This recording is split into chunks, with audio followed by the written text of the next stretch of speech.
Good afternoon or good morning, wherever you are. Welcome to the third technical workshop, Emerging Technology in Video Production, the last of the webinars in the Video Production Tools module. Brought to you by the Digital Empowerment for Small Museums Project, a nationwide initiative organized by the 6 U.S. regional museum associations and dedicated to providing free, self-paced training resources for small museums. This inaugural series of online trainings focuses on digital media and technology topics, and it is made possible by funding from the Institute of Museum and Library Services. My name is Avery Shaughnessy Comfort. My pronouns are she, her, and I am your host for today's program. My visual description is as follows. I am a white female with short, brown, wavy hair, wearing red, square-shaped glasses, and a purple quarter sleeve top. I'm located in my home office, and behind me are 2 windows, an off-white wall, and a bookcase housing various knickknacks. In this era of virtual meetings, when digital spaces may substitute for our physical sense of place, it is important to reflect on the land we each occupy and honor the Indigenous people who have called it home. I'm speaking to you today from my home office in Erie, Pennsylvania, the historical homelands of the Erie and Seneca peoples. Wherever each of us are located, let us acknowledge all Indigenous nations as living communities, their elders both past and present, as well as future generations. We, the Digital Empowerment for Small Museums Project, recognize that our organizations and those of our members were founded within a colonizing society which perpetuated the exclusions and erasures of many Native peoples throughout the United States and beyond. We ask you to reflect on the place where you reside and work, and to respect the diversity of cultures and experiences that form the richness of our world and our profession. And now for a few housekeeping notes before we introduce today's presenter and dig into the content. I'd like to acknowledge today's American Sign Language, or ASL, interpreter, who is located to the left hand of the screen, and let you know that captioning for today's program is embedded in a box just below the YouTube player on our website with controls to adjust your experience. The best way to continuously refine our craft is to listen to our attendees. So we ask that you share your candid feedback with us. Following today's program, you will be sent a link to a satisfaction survey. Sharing your experience through this survey will only take a few minutes and will greatly improve our work. During today's program, we will address as many of your questions as time allows. However, sometimes we are unable to answer all of the questions that can arise after reflecting on a program. So we have set up an online community forum for raising questions, posting answers, and connecting with your fellow museum practitioners located on our website. If you are looking for help in between programs, please visit that forum on our website, create a login, and post your questions. A member of the community or one of our student technology fellows will get back to you. Lastly, please be sure to follow us on social media and stay aware of future programs. Links for those will be posted in the chat area. And now it is my pleasure to introduce today's presenter. We have Michael Owen, principal at MediaCombo, located in Brooklyn, New York. Michael Owen is co-founder of MediaCombo, a digital media studio, with his partner, Robin White Owen. He has developed AR and VR experiences for the Morgan Library and Museum, the Carnegie Museum of Natural History, and the Pollock Krasner House and Study Center. In 2016, he went to Lake Baikal in Siberia to create 3 Google expeditions. He also produced an impressionistic VR film about the lake and has used the project to demonstrate a finalist concept for the 2020 XR for Good Alcove competition. Owen has also produced documentaries, music videos, TV commercials, exhibition programs, and video art for over 30 years. Today, Michael will talk about new and emerging video formats, tools, and platforms such as 360, volumetric video, and virtual tour services.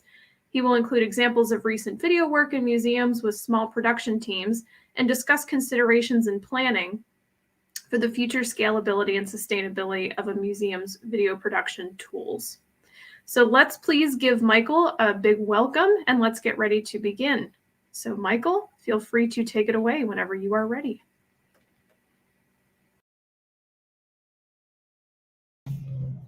Hello. So let me find. So thank you for that introduction. It's a pleasure to be here today. I'm Michael Owen, a white male in my 60s with graying brown hair, wearing black eyeglasses, and a black and white patterned shirt with a neutral background behind me. I'm joining you via video conference from Brooklyn, New York, the ancestral land of the Lenni Lenape people. So, why am I here? I want to speak with you about the ways museum professionals can use video and other new technologies to make museum content available to broader audiences. My partner at MediaCombo and I have been producing interpretive content for museums for over 30 years. Initially, it was just linear video introductions to exhibitions or contextual information about specific objects.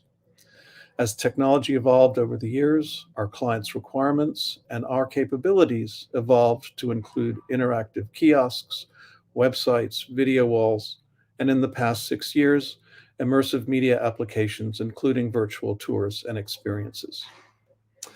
So, why should museums care about virtual tours?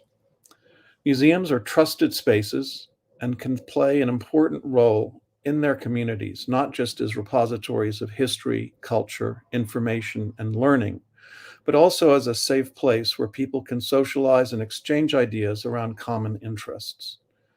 The events of the past year and a half have demonstrated how fragile the fabric of our society is, how many communities are underserved and don't have access to museums, but also how have the tech but also how the technology that facilitates distance learning and collaboration has evolved and has been broadly accepted by the public. We are at an inflection point where museums can think beyond their walls to increase their audience and their geographical reach beyond their immediate communities. Most exhibitions are the result of hundreds, if not thousands, of hours of labor and often extremely large sums of money. They are up for a few months and then they are gone. We have the technology to preserve them. The four examples that I'm going to show today are of existing technologies that can be utilized to preserve. How do I do this? Um,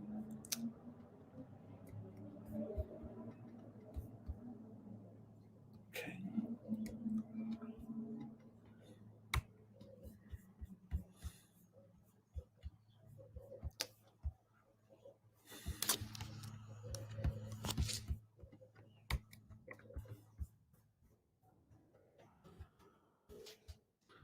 Sorry about that. For some reason, not advancing the slides. Let me get back to what I was saying. The four examples I'm going to demonstrate today are existing technologies that can be utilized to extend museum reach. And the last two are tools that can be used to virtually preserve exhibitions and objects either as historical record or the way to make them available in new ways without geographical restrictions. The first piece I want to show is Michael, you might just reshare it again and we'll put it back up there. That's okay.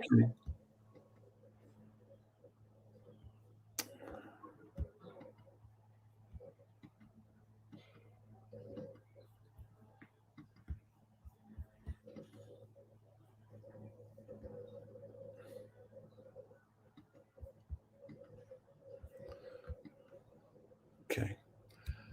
So the first thing I want to show today is a silent video tour that utilizes Instagram Live to give visitors virtually a tour of, in this case, the Broad Museum.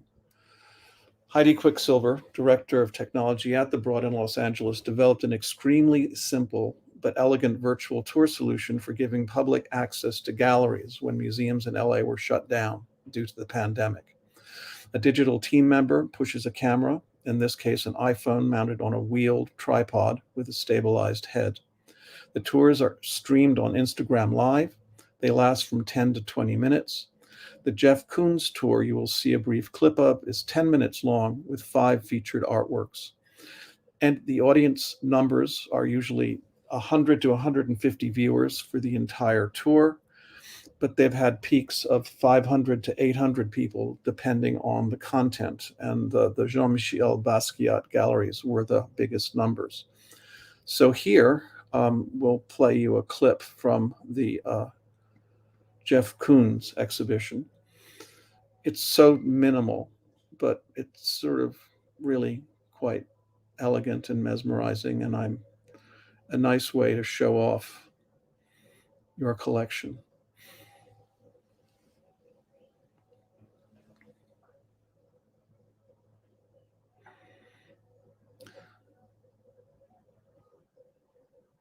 The tour basically takes you through several objects, and they highlight 5 specific works of art with captions.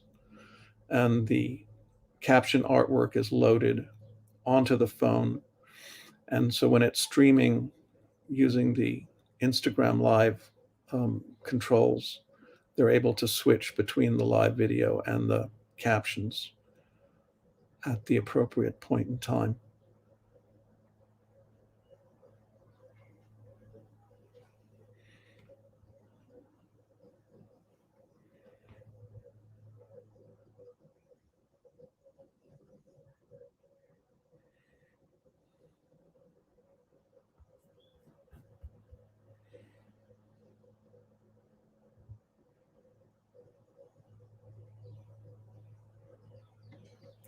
So anyway, the next thing I'd like to show are the Google Street View tours.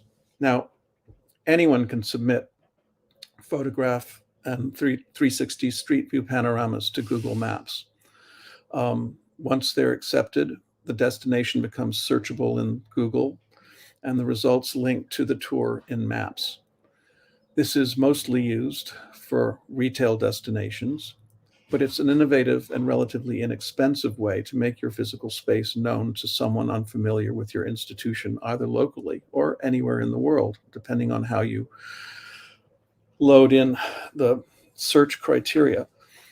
And you can do this yourself. And there are many companies and individuals that offer this service. But the 2 examples we're showing today are by Caden Media, based in Toronto, that has a network of photographers around the country, and I believe in some other countries as well. And they produced the 2 examples I'm about to show you. And this is where I'd like Nancy to take over for the first street view.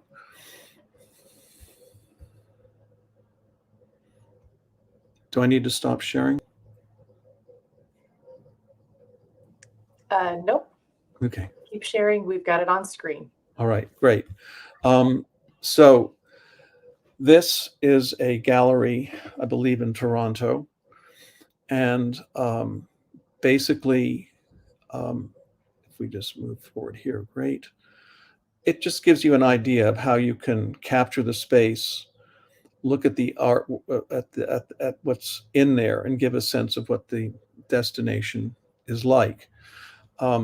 A simple tour like this can be done for about $500, including, all of the sort of bureaucracy of posting it into the Google Maps system.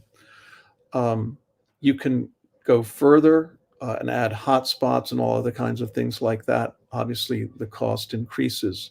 We will have links to sample pricing. I think that's all we need to show of this space. Let's move on to the next.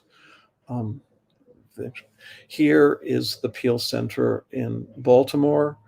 Again, I think a very nice job was done to show how this space works and give you a sense of what this particular installation was like.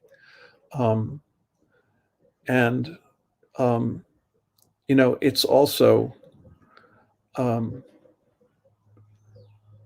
a record of what this exhibit was like. Now, the one thing I will say is, and this is, I think, a really great way to show off a particular exhibition, and it extends throughout the entire house. But Street View is the one thing I will say is you're putting your work in the hands of Google. Google has dropped initiatives in the past. I think it's totally, when you're talking about spending less than $1,000 worth doing something like this, but you have kind of lost control of it because it's hosted on the Google service. And so the next thing we'll be talking about is 3D Vista, which is a more comprehensive system. Now, we're in a gallery here, and well, if you click on that painting, this is a hotspot, and audio will start, which we don't necessarily need to hear, but there's a description going on in this particular thing. If we quit out of that painting, the camera will continue to rotate in this particular case. I don't particularly like this camera rotation business, but whoever designed this tour liked it. And then we click on one of these spaces, and you can maneuver your way into the gallery.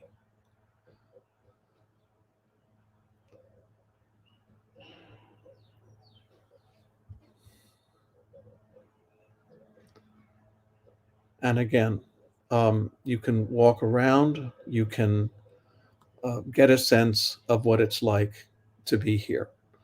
So let's just pause a moment, and I'm going to catch up with 3D.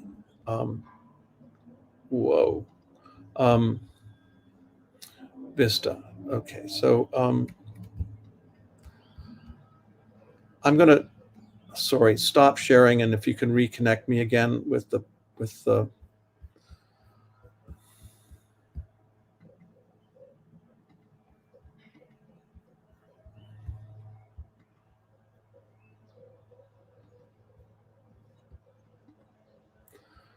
Okay, so we've been through these.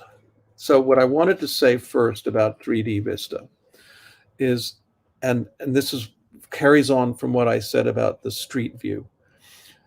Street View, you basically either commission someone to take photographs, or you submit your own photographs and you give them to Google. And you've kind of lost control of whatever it is you've put there, because you're not hosting it. You really, if you created all the work yourself, maybe you can repurpose it later.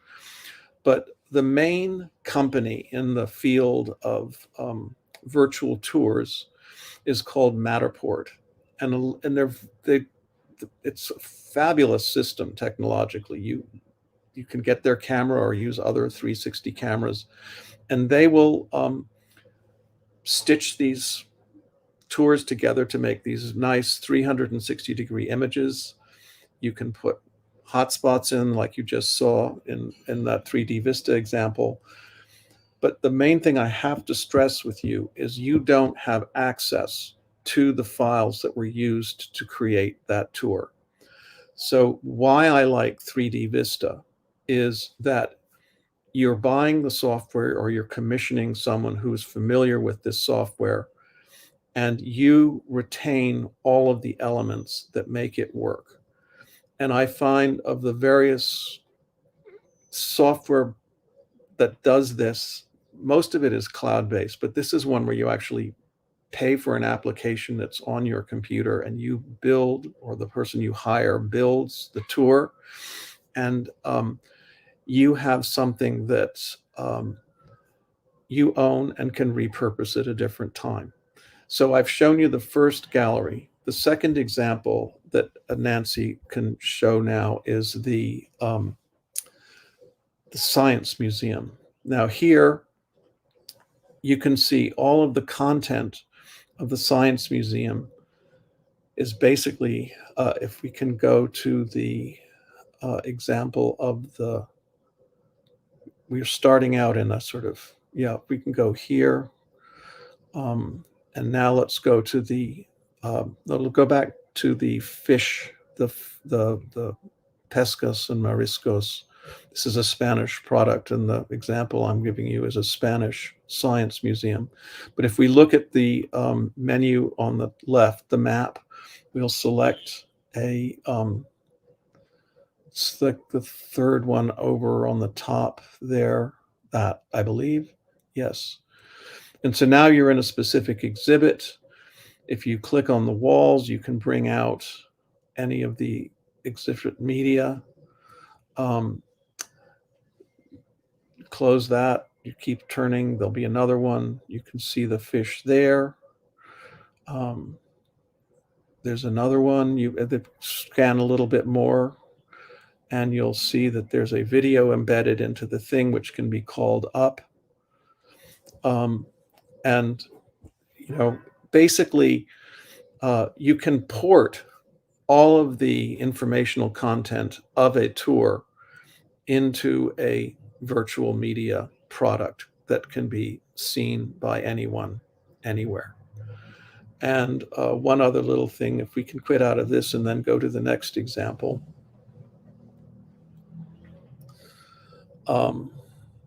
is a, let's quit this to the next, this one, here we go. This is a commercial use case, but what I like about it is you can embed people talking in a virtual space. I mean, so you can put a docent or curator type or subject expert into a scene. And so if you click on this guy here, you can see that he should start talking about the patio. Click on about the patio. Yeah. We don't have audio here, but this man is talking. This man is in the space. If Nancy turns the camera around, he stays in position. He's not just an overlay. He is embedded into the 3D environment. And I think there's a lot of possibilities that people can have for this kind of annotation by a human that you can relate to in a space. So I think the possibilities for these kind of tours is really endless. I mean, in terms of imagining, and in this particular case, if you've put a lot of effort in creating an exhibition, this is a way that you can preserve it for other people to use after the show is closed. So the next and final chapter of what I want to talk about is and let's see if I can go back to is the 3D objects. And I guess if we can drive, how do I? Again, I'm having problems switching back and forth between my copy of the PowerPoint.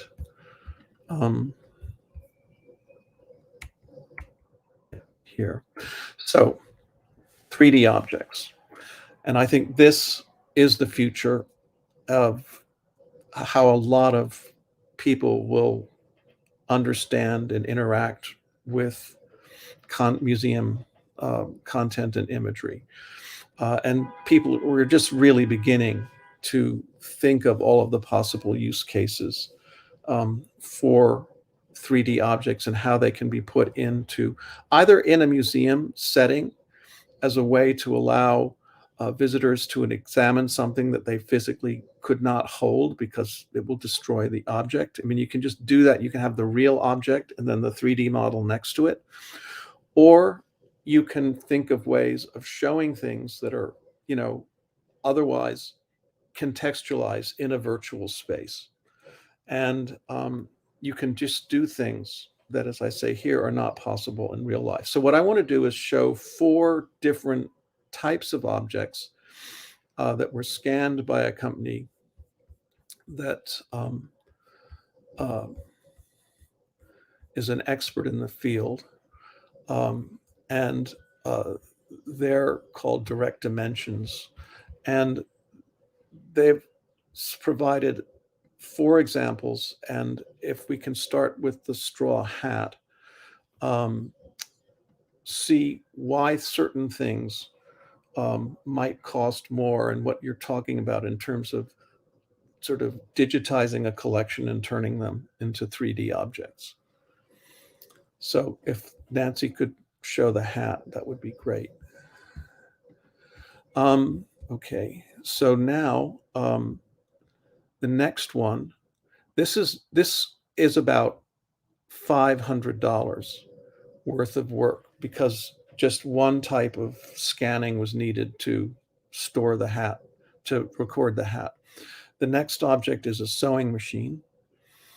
And I just love looking at this thing and the way that you can sort of zoom into different aspects of it. And this is something that would cost between $500 and $1,000 to scan. In particular, I like if you can zoom into where the sewing needle actually meets the fabric, if it was in there. So let's look at then there's a jacket. The materials like jacket pose more of a challenge from a recording standpoint. So you have, in looking at an object like the jacket, you're talking about capturing the shape, the actual volume of the thing, but you then have more subtle textures that have to be recorded to make it an actual sort of more accurate rendition of the object that's being scanned. So something like this might cost between $1,000 and $2,500 to record. And then finally, the fourth example is the guitar that was Jose Feliciano's guitar. And what you're looking at here is requiring several different types of scanning, because what you have is the reflection, and we're managing to capture the reflectiveness of the surface while still preserving the accuracy of the recording. And certain things in this case, like the guitar strings, were replaced with CAD, that is the computer generated images of the guitar strings. But to me, something like this as an object is really exciting because I could imagine putting it into a virtual setting where the user, by clicking on the strings, would hear the sound of the guitar. You could pang the guitar, you'd hear that sound, and you could really make it an interesting experience. So that is the fourth example. And I think if you think about using objects like this in a way that you can think of to create virtual exhibitions, whether they're grounded in a actual virtual space or just shown as individual things within the context of, let's say, a website, there's a lot of possibility here. And so that is what I have for now. And I'll be happy to entertain any questions. All right. Well, thank you, Michael. And we have quite a bit of time for questions. So if you have any that you're thinking of as we go through this process, feel free to place them in the chat area, and one of our student technology fellows or Museum Learning Hub leadership team will get those over to us. So just a reminder to put those in the chat for us. So I guess starting off, Michael, it's interesting, and I think some themes in your presentation suggest that elegant and simple really is the way to go with many of these things.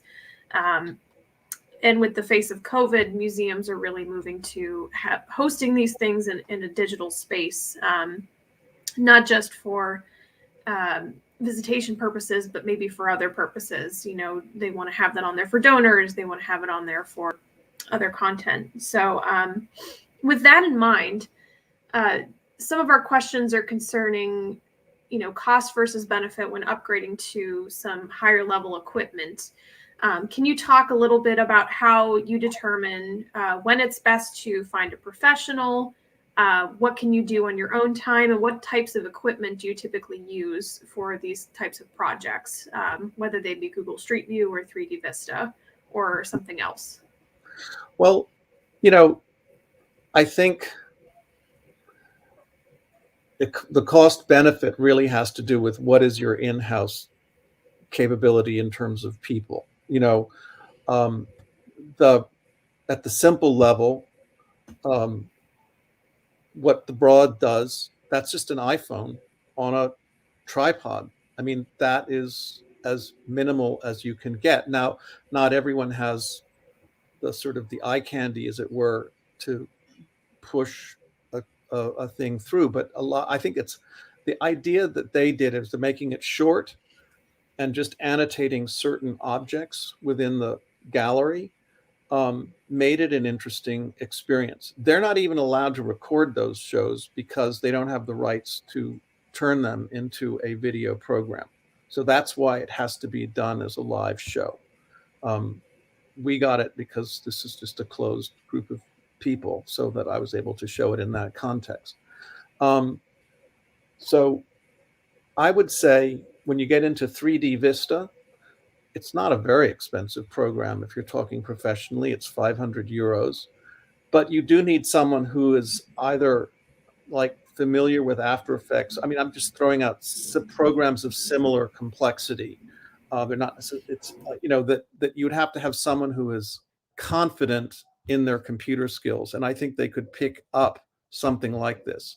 With 3D Vista, people can use regular 35 millimeter cameras and just create a circle, and then it gets stitched together, or they can use 360 cameras, such as the Insta 360 makes a series of cameras, and I can have put them in the list of resources related to this particular broadcast, for people to look at, and record them themselves. But I think for a lot of people, you just want to turn it over to a professional who knows how to do it, and not and concentrate on getting the result you want. I think what was said by Direct Dimensions when I was talking to them about the 3D objects, and it really applies to any kind of digital media, it's about the level of effort required to do what you want to do. So you can start off, we're going to see the room. Well, okay, we see the room, we see the objects in the room. Do we want to see every single work from a perfect perspective? Do we want to have that a capability? So, now you're adding stops. So you can't just have a scene of the room. You have that frustration. Oh, I see that work of art over there, but because it's digital and because you only got so many hot spots that you can visit, you can't get a really nice view, a direct view of that object, be it a sculpture, artifact, or painting.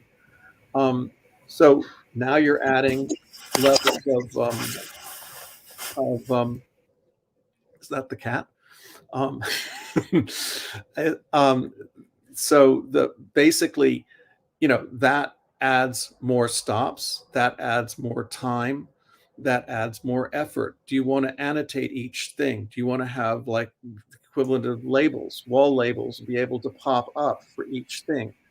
All of these are layers, which are nice, but in and of themselves, they're not particularly difficult. But if you scale that over a couple of rooms, now what was a very simple, project has now become, instead of 2 or 3 days, a week or 8 days.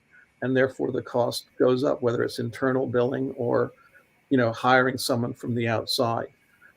To me, those are the choices that you want to make, not just about the equipment that you use to make it. I think if you define what you're trying to say or do, or what's important to communicate, then you figure out what you need to do to achieve that, and you can back into, well, this is going to require this amount of people to know how to do these kinds of, activities. We need people who will write the copy for the notes, people who will know how to play. It just, when it's about defining what you want to try and do is what dictates everything else. I hope that's a helpful answer. I think so. And with that in mind, that leads into a little bit of our next question, which is based around the planning process. This is specifically relating to virtual reality and augmented reality experiences. Mm-hmm. And as you think about these things of whether you're doing it in-house or doing it with an outside vendor, perhaps, how does that planning process differ for virtual reality and augmented reality versus more traditional media means? Well, a lot of people in AR and VR come from technical backgrounds, related to their craft. Because I come from a video background, a media background, for which to me AR and VR is just another tool, I kind of think of it in a very much the same way. It's you're applying a tool to a use case. I mean, with AR and VR, they're two very different considerations. Augmented reality is best done on the site. I think virtual reality is something that is really extending museum content off-site. I think it's, except for maybe a few things, the idea of a museum having to support virtual reality on premises is counterproductive. You want people to come to experience your location and interact with that space. Putting a visitor in a headset and taking them away isn't, I mean, it's not impossible, but it to me, it's a lot of effort is involved in not supporting what you have there. Whereas augmented reality is maybe giving people new tools to experience greater depth and levels of an object. You can take the wall labels away. You can have labels in multiple languages that explain what an object does.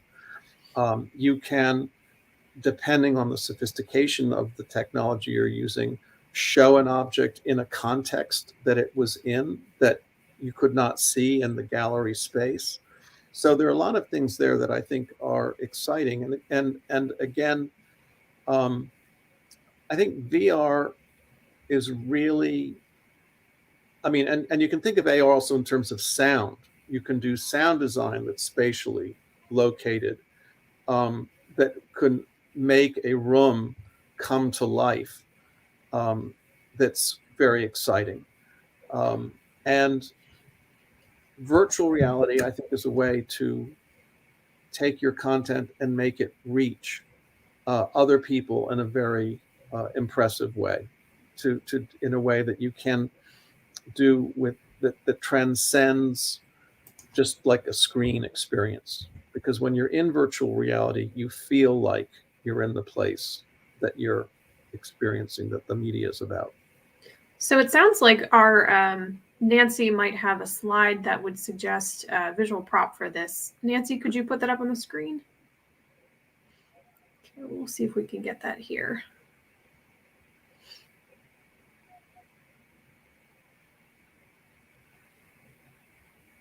Okay, and I think this was in terms of your video on Lake Baikal. Is that correct? Can you talk a little bit about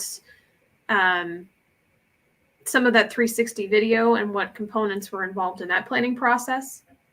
Sure. I mean, this was done for the money that I was able to get from Google, was to do 3 Google expeditions. And as people in the audience may be familiar, Google expeditions were widely promoted and distributed as a free resource to schools around the country. And they offered these viewers that were either the cardboard where you put the phone in, or Vista, the old slide, what was it called? The slide viewer they had a version of this Google Cardboard, and basically you could see up to about 8 360-degree stereo views of a particular subject. And so they did national parks, they did the Air and Space Museum, and we were commissioned to do 3 about Russia. One I did for the museum, the Memorial Museum of Cosmonautics, which I really liked and thought turned out very well. And another, which was about the reason I really wanted to go to Russia and what's in the background of this slide, which is Lake Baikal. And so we did, these 360 slides. They then had hotspots put in them, which were annotated and were a great resource for schools that wanted to show, students or get them involved in that subject. And the teacher had a tablet and could see where the students were looking at any one time on the 360 image.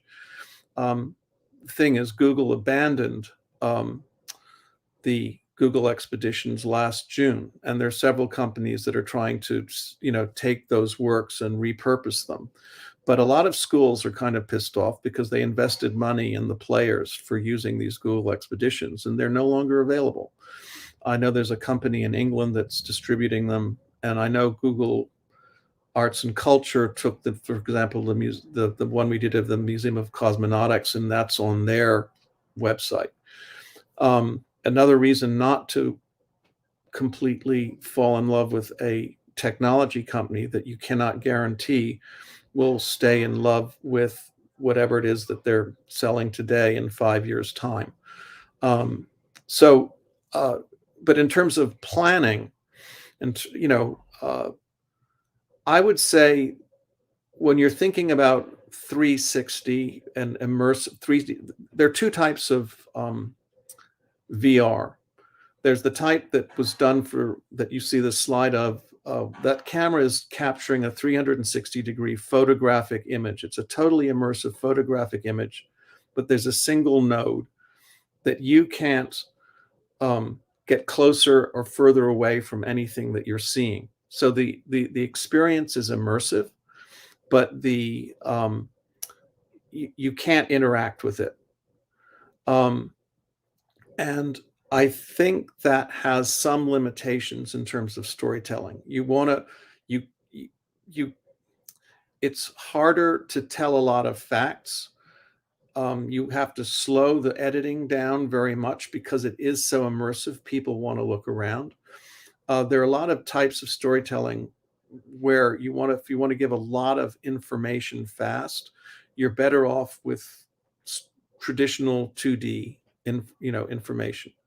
There's another type of VR, which is more like a video game. It's where you actually build the 3D world that you're in, which is sort of what we did for the Pollock Krasner House and Study Center. We recreated the studio in which Jackson Pollock at first, and then after he died, Lee Krasner then in a different, it was the same space, but had been changed, painted in. And in that, you can actually move around in the space. You can look at things, you can move, you can, put your hand through a paint cart, which is where she had stored all her paints. You build a virtual world like a video game world, but you can move around in it. And that to me is particularly exciting, but it's also fairly expensive to try and create. And, it depends on what it is that you're trying to tell. To give someone a sense of a place, what it's like to be in a rainforest, what it's like to be in a busy street, to have that immersion of being somewhere else, I think 360 video can be very powerful. But it's giving you an impression, and maybe you have to use that together with more traditional media if you're trying to then convey a lot of factual or specific types of information. It's how you combine the media that is best for communicating specifically what the objective or that communication message should be. Okay, let me take a look at my questions here.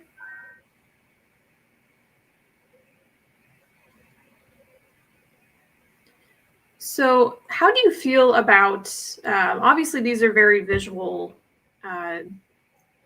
images and tours. How do you feel about the accessibility of all of these tours? Are there ways to incorporate things like visual descriptions, alternative text? Are they good for deaf and blind audiences? Are there ways to make them more accessible? There are a lot of people working very much on that aspect of what you're talking about. I mean, obviously, I think for hearing impaired people, VR offers all kinds of ways of being able to visually to show what's going on. I mean, audio description, you can put in any kinds of titles, any kinds. I mean, it's actually quite an easy, well, not easy. It's feasible to do all kinds of layering of information, both using augmented reality and virtual reality. There is effort required, obviously, to do this, but it's technically quite feasible. I mean, with AR, you can use headphones. I think very soon everything will be in glasses, so that that information just will be overlaid. We're going to have to get used to it. I mean, there are pictures. Obviously, 30 years ago, everyone was reading a newspaper on the subway. Today, same picture, everyone's holding up a phone. In the future, 10 years from now, people will not be holding phones anymore because they'll be getting their information probably through some kind of head-mounted interface. So I think the idea of using augmented reality to, let's say, provide wayfinding for visually challenged people, in the forms of like tones where you know where to go, that is being worked on. And in terms of people who can't hear, to be able to have visual supplements that explain what's happening, as you say, descriptive texts. And again, it can be done in different languages, and I'm sure that will be adopted more. And it's totally, part of what can be done with this digital technology. And we look forward to seeing how that technology continues to evolve over time. Mm-hmm. So another question we have, can you comment on feedback from audiences of these 3D presentations or tours? Do people understand, how to work these? Do we see that feedback? Do they really click on the hotspots all the time, or are they just kind of, walking through them, so to speak? I would say I've seen a lot of exhibitions where I don't know if, I find that in many tours, I can't get the view of the object that I really want to see as much as I'd like, that they were made by people who didn't have an appreciation for the subject matter. And so they're not hugely successful. Just because it's a virtual tour doesn't mean it will be a successful virtual tour. I think if the purpose is, and I'm thinking of, if the purpose is to preserve what it was like, I mean, I would love to go back to the Armory show, 2010, and see, what it was like to have been in that space. And of course, you can see some of the works that were shown. There are collections. The Newark Museum has a lot of them. But you never can get a sense of what it was like to have been in that place. What I like is that you can preserve in time what an exhibition was like. And some of the purposes of that might be to think about how it was curated, how the material was presented, and be able to compare that in 5 or 10 years' time with how does that fit with how people approach that same subject matter today. I think, you know, if what you're trying to do is tell a story about a particular theme or subject, and you are basically careful about not making it, I mean, again, you have to break the material down so it's short and it's compelling. And I think in that case, you'll have a successful show. I do think that if the comment is a lot of this bogus and not particularly successfully implemented? Yes, I've seen a lot of examples that I don't think, just because it was a 360 tour, was particularly helpful in understanding what went into that show or what the artist was about. Okay. And we probably have time for 1 or 2 more questions before we close out today. So another one of these questions comes from most of the examples that you have shared are from locations with large open exhibit spaces and wide camera angles. Mm-hmm. So can you comment on the use of 3D imaging in perhaps smaller spaces or more narrow spaces? For instance, like a historic home or a gallery, you know, the equipment, the making that work visually. What are your thoughts on that? Well, in photographic VR, you don't really want to get closer than 5 feet. You know, you have issues with the way you can in 3D zero in on something and make a nice impression. I mean, to me, when you talk about a smaller space, and if there's the ability to scan it and make a 3D copy of it, I think those are gold mines, because you can examine something in great detail without actually going to the space. I mean, if there's an accessibility issue in terms of like climbing stairs to go and visit a particular room in a historic home, if there's wear and tear issues, making a digital twin of that space, to me, offers an amazing amount of potential to be able to examine in great detail. So I think there's a lot of advantages, and the fact that it's small is not a technical hindrance.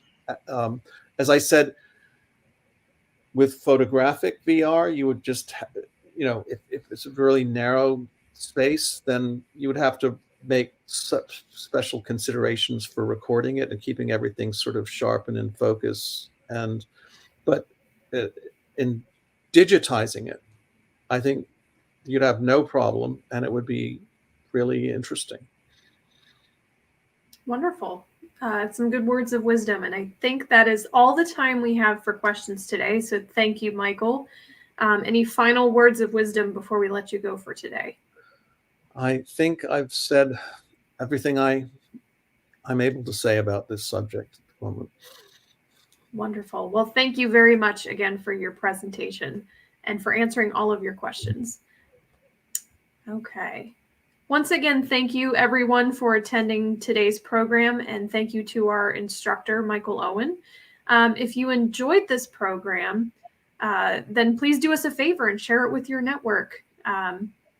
Word of mouth is the best way that people hear about us. We really appreciate your participation, and we hope to see you for future programs. So just a reminder that after each module, All 4 videos will be available on our website, as well as a complete toolkit of resources provided by all of our presenters in the module series. Stay tuned to us and upcoming events by visiting our website, museum-hub.org, for more information on upcoming events. So again, some final reminders. Please be sure to visit the forum on our website to ask questions. Again, you'll want to create a login and join that community forum. Follow us on social media to stay aware of future programs, and links will be provided in the chat area for you for easy access. And remember to complete the post-event satisfaction survey. Our best way to learn and refine our craft is to listen to you and listen to your feedback in these surveys. Your participation is optional, but they do provide us with a lot of helpful information.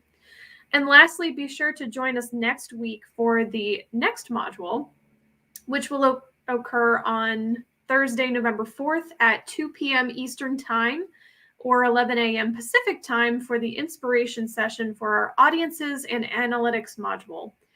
Speakers for that will include Arturo Garcia, Manager of Marketing Communications at the Museum of Photographic Arts in San Diego, California, and Emily Robertson, the Marketing Manager at Gore Place in Waltham, Massachusetts. Thank you very much again for joining us this afternoon or this morning, and we hope to see you at a future event. Take care and stay well. Thank you.